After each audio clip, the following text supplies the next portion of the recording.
nossos irmãos que se encontram em casa. Amém? Irmãos, antes da palavra, eu quero falar um pouco sobre algo que ocorreu, né? Algo interessante que ocorreu nesse dia. Eu preparei a palavra de Deus para trazer para os corações dos irmãos, e para o meu coração principalmente, né? E fiquei em espírito de oração o tempo todo, né? Após ter preparado a oração, pedi resposta a Deus para que Ele me respondesse se era realmente essa palavra que eu devia trazer para os nossos irmãos. Por quê? Porque a palavra de Deus, o trabalho de Deus, ele tem que ser feito de forma séria.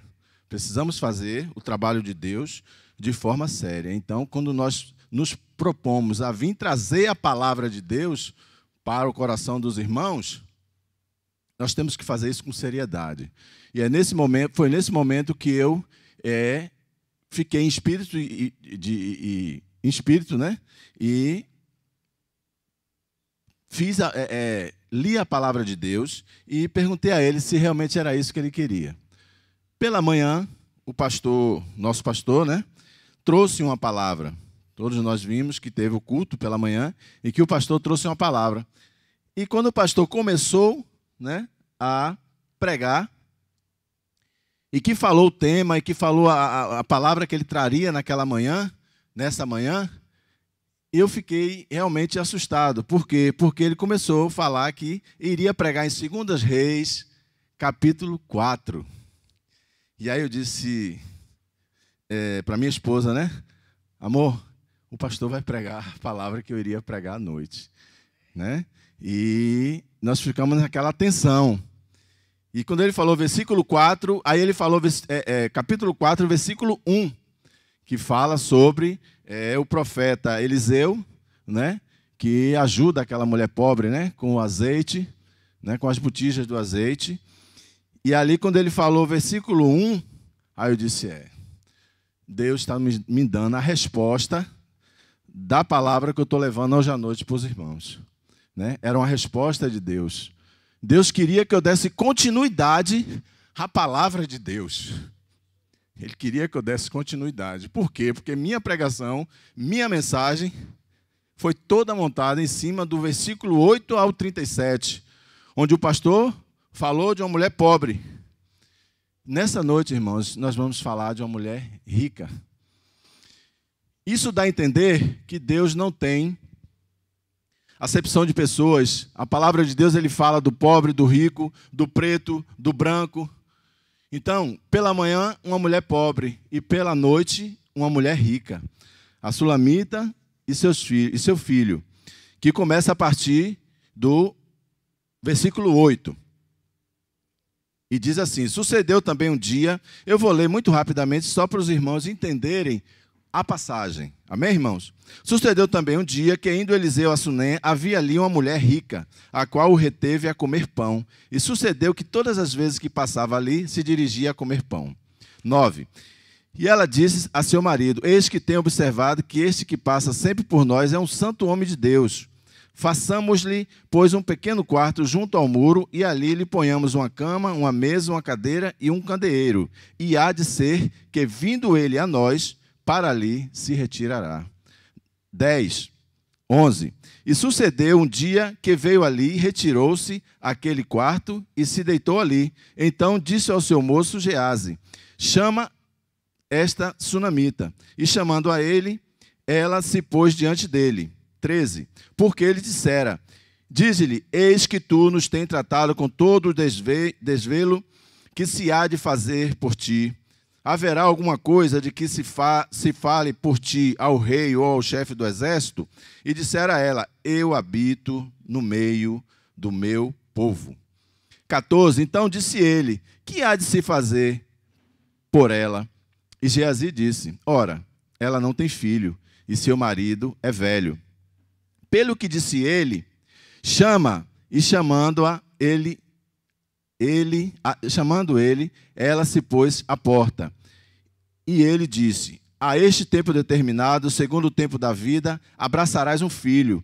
E disse ela, não, meu senhor, homem de Deus, não mintas a tua serva.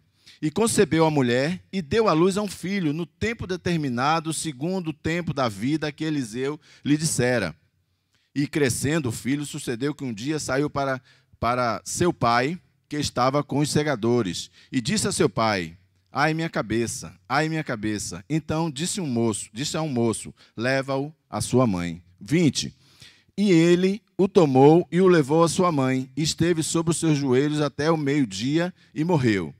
E subiu ele e o deitou sobre a cama do homem de Deus, e fechou sobre ela a porta e saiu. E chamou seu marido e disse: manda-me um dos moços e uma jumenta, para que eu corra ao homem de Deus e volte. E disse ele: por que vais a ele hoje? Não é lua nova nem sábado. E ela disse: tudo vai bem. 24. Então abordou a jumenta e disse a seu moço: guia e anda, e não se detenhas no caminhar, senão quando eu tu disser.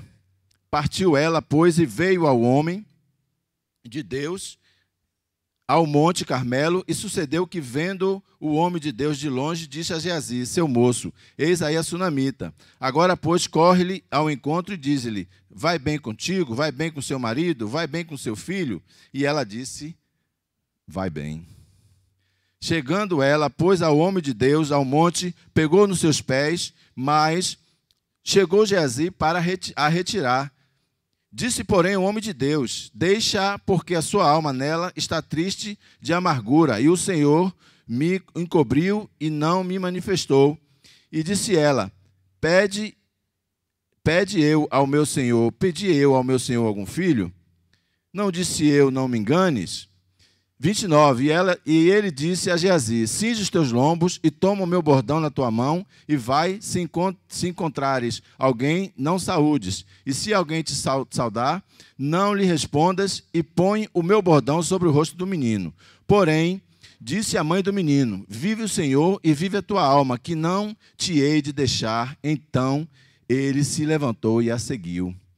E Geazi passou diante dele e pôs o bordão sobre o rosto do menino, porém não havia nele voz nem sentido. E voltou a encontrar-se com ele e lhe trouxe aviso, dizendo: não despertou o menino. E chegando Eliseu àquela casa, eis que o menino jazia morto sobre a sua cama. Então entrou ele e fechou a porta sobre eles ambos, e orou ao Senhor. E subiu e deitou-se sobre o menino, e pondo sua boca sobre a boca dele, e os seus olhos sobre os olhos dele, e as suas mãos sobre as mãos dele, se estendeu sobre ele, e a carne do menino aqueceu. Depois voltou e passeou naquela casa de uma parte para a outra, e tornou a subir, e se estendeu sobre ele. Então o menino espirrou 7 vezes, e o menino abriu os olhos. Então chamou a Geazi e disse: chama essa sunamita. E chamou-a e veio a ele, e disse ele: toma o teu filho. E veio ela, e se prostrou a seus pés, e se inclinou à terra, e tomou o seu filho, e saiu. Amém, irmãos? Que passagem maravilhosa. Essa passagem nos traz muitas reflexões diante dos nossos dias, os dias que nós estamos atravessando, dias difíceis. E eu criei um tema para essa mensagem, né? A capacidade de administrar em tempos fáceis e tempos difíceis, né? A capacidade que nós temos de administrar em tempos fáceis e tempos difíceis. Capacidade de administrar em tempos fáceis, o nome já diz, é fácil. O difícil é administrar em tempos difíceis, né? Nós sabemos que é difícil. Então, aquela sunamita era uma pessoa de bom coração, era uma pessoa agradável, uma pessoa que gostava, né, de ajudar. Era uma pessoa que gostava de ajudar. E, como nós vemos no versículo 8, né, diz que Eliseu ele ia de uma cidade para outra, então sempre passava a porta daquela mulher. Eliseu sempre fazia esse trajeto, por quê? Porque ele evangelizava, era o trabalho de evangelização. Esse trabalho que Deus quer que nós façamos hoje. Evangelizar, levar a palavra, né? Fazer com que as pessoas conheçam a Deus, né? E Eliseu fazia esse trabalho, então sempre passava na porta daquela mulher. E conforme diz o versículo 9, e ela disse a seu marido: eis que tenho observado que este que passa sempre por nós é um santo homem de Deus. Então ela já via naquele homem, né, naquele profeta, um homem de Deus. Ela já percebia naquele homem que aquele homem era um homem de Deus. Diante das suas atitudes, com certeza, ao se aproximar, ele sempre falava de Deus. Ele sempre falava da palavra de Deus para aquela mulher.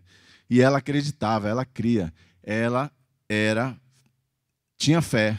Amém, irmãos?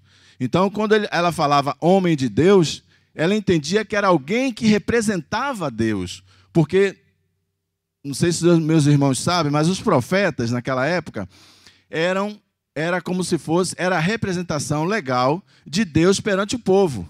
Profeta, representação legal de Deus perante o povo, né? Já os sacerdotes, naquela época, era o contrário. Era a representação do povo diante de Deus. Amém?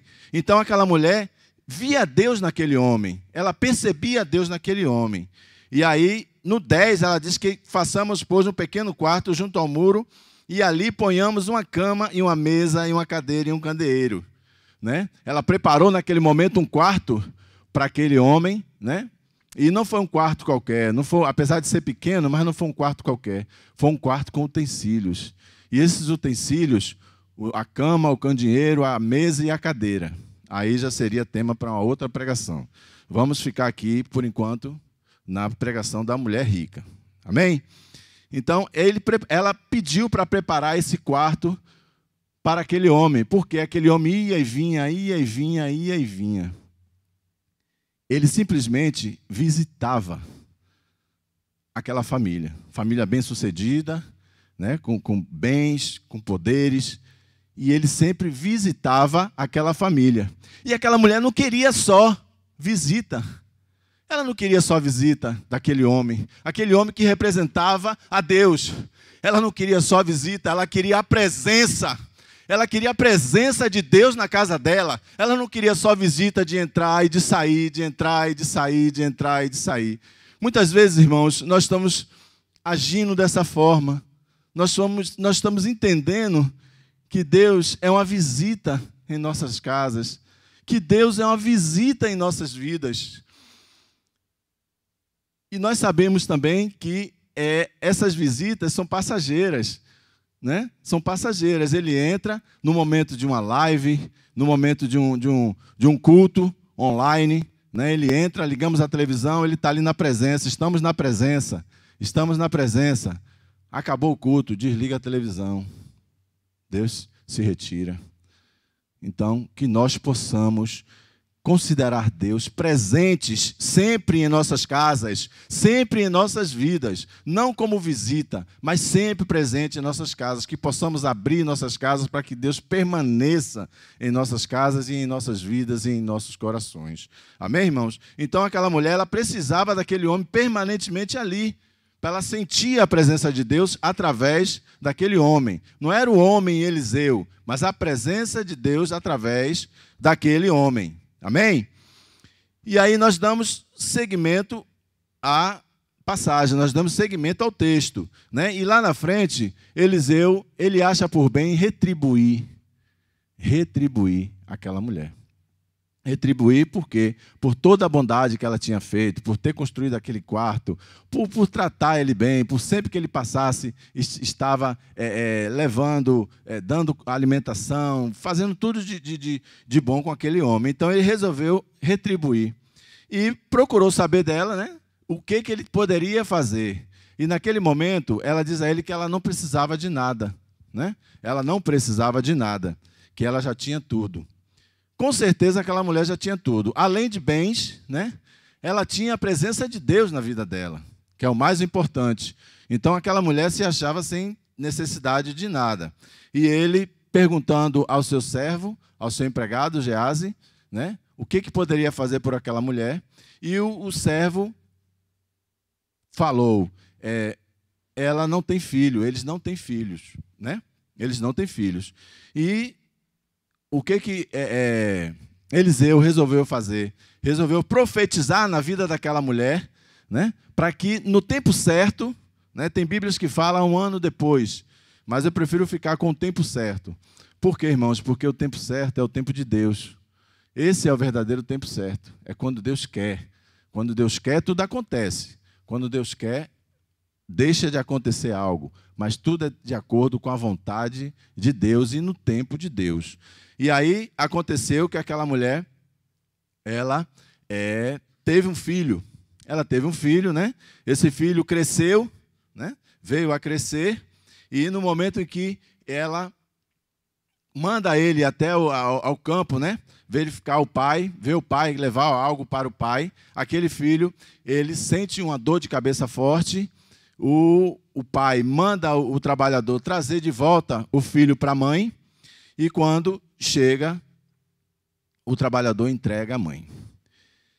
Irmãos, essa primeira passagem eu posso considerar como a capacidade de administrar tempos fáceis, tempos bons, né? A mulher vivia bem, a mulher tinha posses, a mulher fazia a sua parte, né? Ajudando as pessoas. Acredito que não só o profeta Eliseu, mas outras pessoas também. Era uma mulher de coração grande e ela sabia administrar muito bem essa situação. Ela administrava essa situação na vida dela. E agora nós entramos na administração de tempos difíceis, né? A partir do versículo 19, né? Que fala sobre a dor de cabeça do filho. E trouxe o filho para a presença da mãe, e ele tomou e o levou à sua mãe. Esteve sobre os seus joelhos até o meio-dia e morreu. Outro fato interessante, irmãos, que chama atenção nessa passagem, principalmente nesse versículo 20, é quando diz que a mãe tomou o filho sobre os joelhos, né? A mãe tomou o filho sobre os joelhos. A mãe poderia pegar o filho e já levar direto para a cama, né? Já levar direto para o hospital, para alguém, para tentar curar, fazer algo. Mas ela, primeiramente, ela colocou no joelho. Por quê, irmãos? Porque nossos problemas, nossas dificuldades, né? Nossas angústias, primeiramente, nós temos que trazer para o joelho. Temos que levar para o joelho, pedindo a Deus, clamando a Deus, para que Deus possa amenizar aquela situação. E foi isso que ela fez. Mas a vontade nossa não é a vontade de Deus. E aquele menino veio a falecer. Amém? Prontamente, ela subiu e o deitou sobre a cama do homem de Deus e fechou sobre ela a porta e saiu. Então, ela pega o filho e coloca no quarto do profeta Eliseu, né? Nesse momento, ela pega o filho e bota no quarto do profeta Eliseu. E ela vai atrás de quem prometeu, de quem deu, para ela ter com aquele homem. E foi atrás do profeta Eliseu. Onde chegou lá, o profeta Eliseu, antes mesmo que ela chegasse, já percebeu a angústia dela, né? Já percebeu que tinha algo de errado. E aí foi quando ela disse: eu te pedi algum filho, né? Eu te pedi que não me enganastes. E ele aí então mandou o servo, o empregado dele, vir na frente, colocar um bordão, né? Para tentar ressuscitar aquele filho. Trazer a nova vida àquele filho. E aí o servo não conseguiu, retornou para ele, né? Retornou para ele, e aí foi quando ele foi com a sulamita, e chegou lá, ele ficou face a face com aquela criança, né? Ficou face a face, a criança aqueceu-se, ele saiu de perto daquela criança e ficou andando para lá e para cá, para lá e para cá. Nós, claro, entendemos que nesse momento ele estava ali clamando a Deus por a vida daquela criança. Ele estava clamando pela vida daquela criança. E aí foi nesse momento quando ele retorna, né? Ele retorna e torna a ficar face a face com a criança dá 7 espirros e aí volta a vida, ressurge a vida. Amém? Ele manda chamar a sulamita, que deveria estar lá embaixo, porque ele estava no seu quarto, mandou chamar a mãe, ela veio, né? Ele diz, no 36, ele diz: então chamou a Gease e disse: chama essa sulamita. E chamou-a e veio a ele. E disse ele: toma o teu filho. O 37 diz: e veio ela e se prostrou aos seus pés, inclinou-se à terra e tomou o seu filho e saiu. Então a gente percebe, irmãos, que no versículo 37 é outro fator também interessante, né? O agradecimento. agradecimento por tudo que Deus faz em nossas vidas. Nós precisamos estar sempre agradecendo, irmãos, a tudo que Deus faz em nossas vidas. Por quê? Porque nós sabemos que se acontece é porque é da permissão dele. Ele que permitiu que acontecesse, né? Então, muitas vezes, algo tão pequeno passa despercebido, mas não. Precisamos agradecer a tudo, a todas as bênçãos, porque só Deus pode nos dar bênçãos. Só Deus pode estar conosco no momento da aflição. Só Deus pode estar conosco no momento que mais precisamos, porque nós sabemos que é só Ele. É só Ele, não tem outro. Só Ele pode tudo em nossas vidas, irmãos. Só Ele pode tudo em nossas vidas. E aí, nesse momento, nós nos prostramos e agradecemos a Deus, porque sabemos que é Ele quem pode todas as coisas em nossas vidas, né? Nossos irmãos, nossos amigos, né, que se encontram nesse momento ouvindo essa palavra, né, participando desse culto, né, nós apresentamos a Jesus a você. E nesse momento, irmãos, eu tenho a te falar, entrega sua vida a Jesus, porque não tem outra opção, irmãos. Não tem, amigos. Vocês que estão aí do outro lado, não tem outra opção. A opção é essa. É através de Jesus, é através de Deus que nós nos fortalecemos, é através de Deus que nós nos transformamos, que nos tornamos outras pessoas. Então, que vocês possam estar assim refletindo, né? Que vocês possam estar assim refletindo com relação a essa palavra, né? Da administração de nossas vidas e possa estar tomando a decisão certa na vida de vocês. Amém? Eu quero fazer aqui um resumozinho só para a gente entender essa palavra, como ela funciona. Amém? Como a gente pode entender verdadeiramente essa passagem, né? O resumo é o seguinte: ajuda e presença, do versículo 8 ao versículo 11. Nós entendemos que ali houve a ajuda daquela mulher e houve a presença de Deus na vida daquela mulher. Ajuda e presença. Do versículo 12 ao 17, nós podemos entender que houve retribuição. Retribuição por tudo que alguém faz em nossas vidas, por tudo que alguém nos ajuda, nos faz. Precisamos estar retribuindo, irmãos. Precisamos estar, não podemos passar despercebido. Amém? Do 18 ao 21, nós entendemos que ali aconteceu a morte. A morte. Nesse caso do texto, a morte é a morte física, que foi a morte daquela criança. Amém? Mas podemos entender também que essa morte pode ser a morte de si mesmo. A morte de si mesmo, né? Podemos morrer para si mesmo e viver para Cristo, porque é só morrendo para si mesmo que nós vamos viver verdadeiramente para Cristo.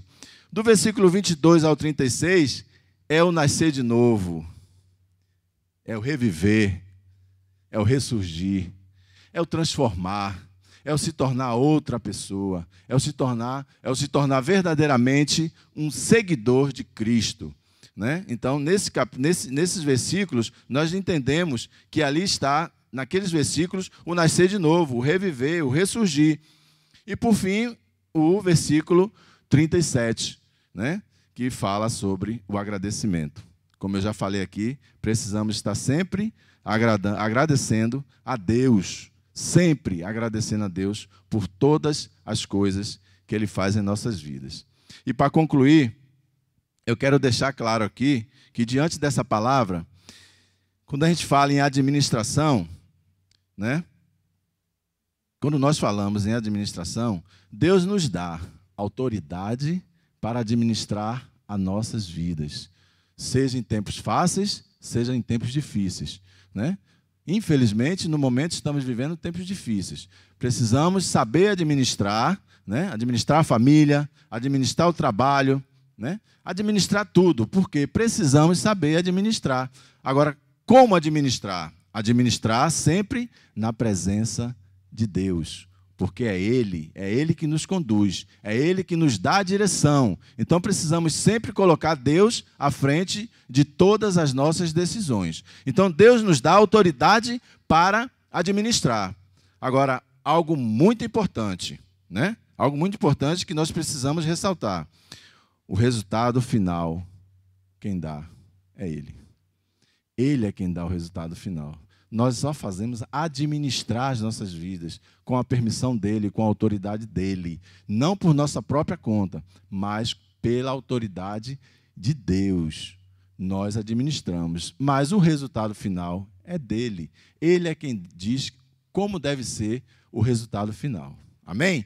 Que nós possamos assim entender, ter entendido verdadeiramente essa palavra e que ela tenha realmente penetrado em nossos corações. Amém? Amém, irmãos? Que Deus assim nos abençoe.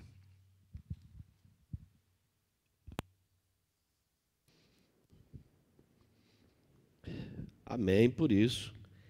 Glória a Deus, pregador. Deus te abençoe, viu? Parabéns, parabéns. Deus abençoe o irmão Marcos por esta bela